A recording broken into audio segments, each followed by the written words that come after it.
Hey everyone, thank you so much for clicking on this video. Today we are going to talk about the 4 problematic consequences of corporal punishment, and I would like to start by a quote that Justice Martha Koome said in her interview with the Business Daily.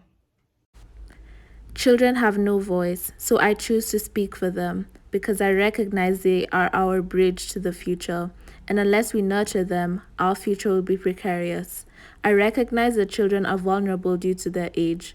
I also recognize when they are in conflict with the law or they are victims of offenses. It is because of our failure as a system, the society, family, or community have failed them, that makes children victims. I honestly applaud Justice Koome for that amazing comment that she made. I even have her newspaper article right over here. You see, my personal truth is that you know that people are devoted to the success of a nation when they care about the well-being of children, and that's obviously seen through financial resources, economic decisions that will impact future generations, um, healthcare, and all these beautiful stuff that obviously impacts the younglings of a nation. And I'm really happy because our Chief Justice knows the ish, okay? And her comments may have not been directed to corporal punishment, but you know what? She cares, and that's all that matters.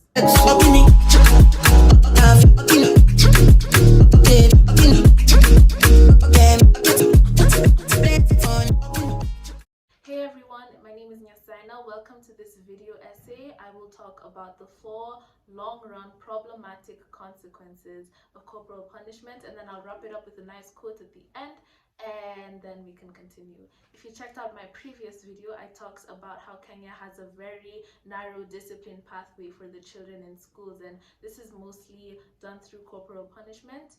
And I will redefine corporal punishment for those of you guys who are watching this video for the first time. So, corporal punishment is a deliberate infliction of physical pain or discomfort and psychological humiliation as a response to undesired behavior by a student or group of students. And according to the World Health Organization, corporal punishment breaches all forms of violence against children. So when I was in primary school, I noticed a gender disparity in corporal punishment. Many times the boys were punished more frequently than the girls.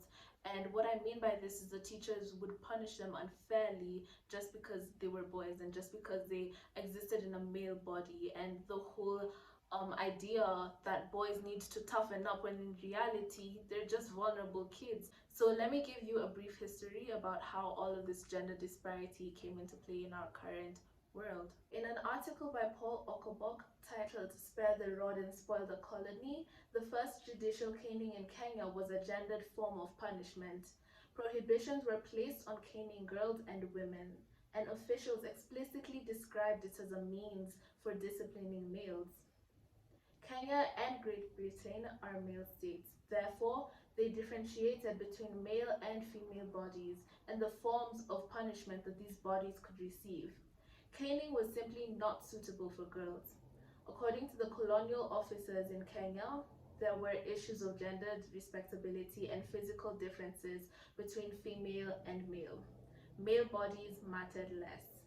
African girls never came of age, they never matured to a stage of personal freedom because they were transferred from authority of their fathers to their husbands. So, the state could not cane a girl because it betrayed the gender authority of the fathers and husbands. First of all, patriarchy is an issue. Like, all of you Adams need to reflect on the things that you support because you're suffering because of the things that you support. But anyway, this article represents that male bodies were valued less than female bodies, and therefore they could be caned more frequently and harder than women could. And for this reason, many teachers in our schools are very hostile and aggressive with boys. They are very brutal with them simply because they exist in a male body and not a female body. And I think that this is completely unfair. A child is a child regardless of whether they come in a female body, a male body, or an intersex body. That is a child, and no one should be brutally treated like that just because, well, they popped out as a man. I'm really trying to be raw and radical here. Boys are reduced to stereotypes that they do not need any nurturing or protection because they're really not treated as children, they're treated like grown men. Schools teachers are literally 10 times more brutal and aggressive with boys than they are with girls. They smack, punch, and kick them with 10 times more force than they use on female bodies. Though honestly, there is some distorted sexual behavior when it comes to caning boys on their butts, because in my primary school, the teachers would cane the boys on their butts, but they would not dare cane a girl on her butt simply because that area was private for her body but not private for a boy's body. And that's not true. Butts are like private sexual areas, and it's actually one of the few private parts that the human body has, such as the breasts, the genitalia, and the hair for some people. It's considered private because that is why we feel the need to cover them with clothes. So I want you to think about a consensual sexual adult, which is a teacher, and a non-consensual boy child that is crying at the front of the class because a teacher keeps whacking him on his butt with a blackboard ruler. I hope you see the problem with that. So according to a questionnaire that I sent to my old primary school mates, 50% of the boys said that they felt like they had been violated when a teacher hit them on their butts. One of the boys said that his female teacher tried to stick her hand up his shorts, and the other 50% said no, that they did not feel violated whatsoever because the teachers weren't weird about it and it was considered a societal norm, so everything was okay. Fortunately, this was a fairly small sample size, so I cannot generalize it to all of the boys, but I think it's absolutely unfair that the male body is disregarded at such a young age. Regardless of the body that you come in, whether you're male, female, or intersex, your butt is private to you culturally and biologically. The second point is corporal punishment's role in domestic violence. And I want you to overstand this. I don't want you to understand this. I want you to overstand that when someone expresses their rage towards you by hitting you, then this just shows a lack of adequate communication skills. Believe it or not, corporal punishment legitimizes violence, and it teaches children that whenever you're agitated or disappointed with someone, then it is okay to respond with violence. This reliance on physical punishment usually imprints on the child, and this child grows up to be a fully functioning adult that participates in domestic violence, and that just becomes a whole cycle. Now, there was a study by Jennifer Lansford and 4 other authors, and they investigated how women's attitudes about domestic violence are related to attitudes about corporal punishment and harsh behaviors towards children. The data was collected from 25 low-income countries, and some African countries that participated in this research was Cote d'Ivoire, the Gambia, Ghana, and Sierra Leone. And the study found out that mothers who believed that husbands were justified in hitting their wives were more likely to believe that corporal punishment is necessary to their children. These mothers were also more likely to report that their child had experienced psychological aggression and physical violence. So to all the saddest teachers that mercilessly cane students, know that you are not only harming the student at that moment, you are causing an unstoppable ripple effect of domestic violence. Showing children that it is okay to use violence instead of communicating in a healthy and effective way. The third problematic issue is the unachievable perfection narrative. Making mistakes is human, and people are always afraid to mess up, and that's completely valid. The only problem is that our schools stigmatize making mistakes. They unconsciously press on the unachievable perfection narrative. And an example of this is a child would refuse to respond to a question or raise their hand and answer a question in class simply because of the possibility that that answer is wrong. And that slight chance that the answer is wrong can cost the child their break time, or they can get hit on their hand or smacked on their head or humiliated in front of the whole entire classroom, when making a mistake is like 100% just being human. These children don't want to be bold and creative because being bold and creative can get you punished. But being bold and creative is a beautiful part of life, and it's beautiful. And I'm going to quote something by Muhammad Ali. He who is not courageous enough to take risks will accomplish nothing in life.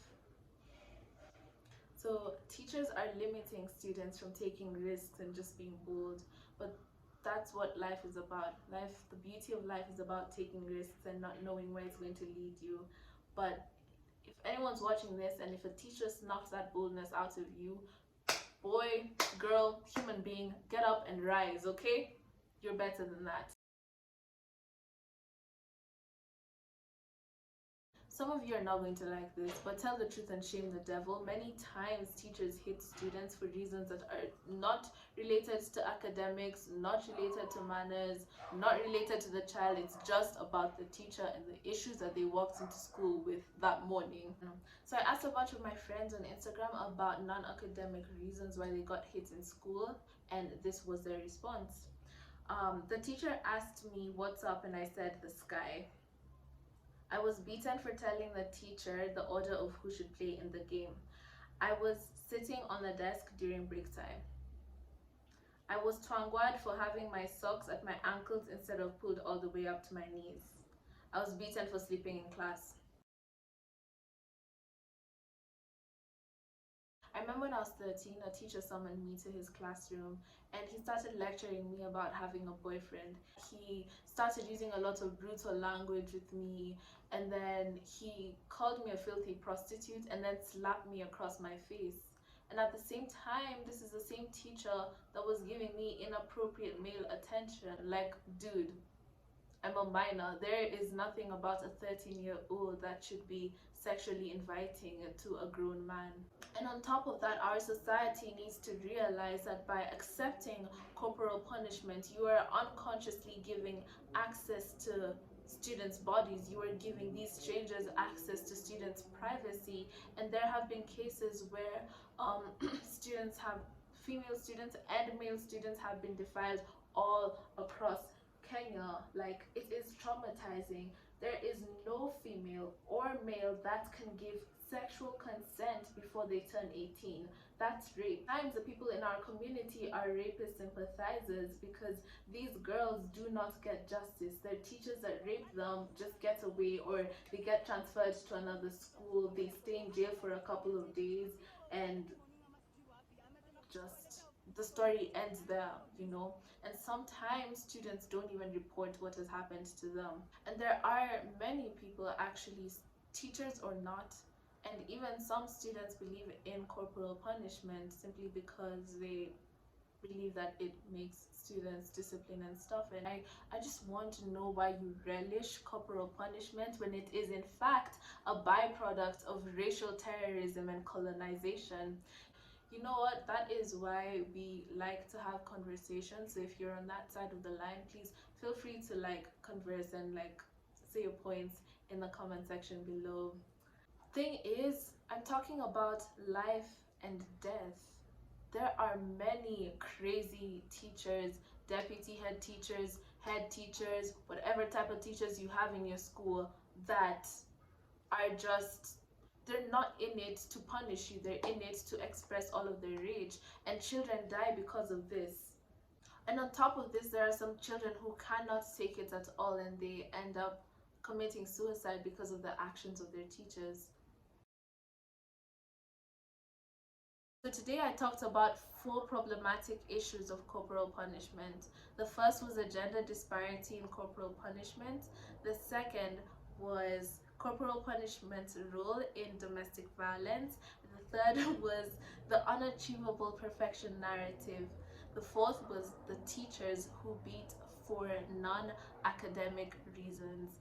And honestly, we need to deconstruct and reconstruct as a society. And if you think that issues about corporal punishment can fit into 1 or 2 videos, then you are sadly mistaken. So go check out part 3, where I will talk about the solutions to corporal punishment and what you can do to save our future. And this is a quote from This Be the Verse by Philip Larkin. It says, man hands on misery to man. It deepens like a coastal shelf. So I'll see you guys in the next video. Peace out.